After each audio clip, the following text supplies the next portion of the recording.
ಪರಪ್ಪನ ಅಗ್ರಹಾರ ಜೈಲಿಗೆ ದರ್ಶನ್ ಕುಟುಂಬ ಎಂಟ್ರಿ. ಕಾರಾಗೃಹ ಆವರಣದಲ್ಲೇ ಖಾಸಗಿ ಕಾರಲ್ಲಿ ಆಗಮನ. ಜೈಲಧಿಕಾರಿಗಳ ರಾಜಾತಿಥ್ಯಕ್ಕೆ ಸಾರ್ವಜನಿಕರ ಆಕ್ರೋಶ. ಬ್ರಿಟಿಷ್ ಕಾಲದ 3 ಅಪರಾಧ ಕಾಯ್ದೆಗಳು ರದ್ದು. ಇಂದಿನಿಂದ ಭಾರತೀಯ ಸಾಕ್ಷ್ಯ ಅಧಿನಿಯಮಗಳು ಜಾರಿ. ಹೊಸ ಕಾನೂನಿನ ಅಡಿಯಲ್ಲೇ ಇಂದಿನಿಂದ ಎಫ್ಐಆರ್.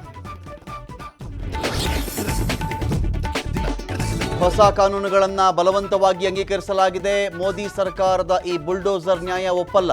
ಕೇಂದ್ರ ಸರ್ಕಾರದ ವಿರುದ್ಧ ಕಾಂಗ್ರೆಸ್ ನಾಯಕರ ವಿರೋಧ. ಇಂದು ಅಥವಾ ನಾಳೆ ನೀಟ್ ಮರುಪರೀಕ್ಷೆ ದಿನಾಂಕ ಘೋಷಣೆ. ಈ ಬಾರಿ ಪರೀಕ್ಷೆಯಲ್ಲಿ ಭಾರೀ ಬದಲಾವಣೆ ತರುವ ಸಾಧ್ಯತೆ.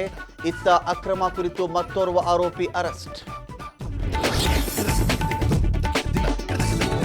ಹಾಸನದಲ್ಲಿ ಎಸ್ಪಿ ಕಚೇರಿಯಲ್ಲೇ ಪತ್ನಿಗೆ ಚಾಕು ಇರಿದ ಕಾನ್ಸ್ಟೇಬಲ್. ಚಿಕಿತ್ಸೆ ಫಲಕಾರಿಯಾಗದೆ ಆಸ್ಪತ್ರೆಯಲ್ಲಿ ಸಾವು.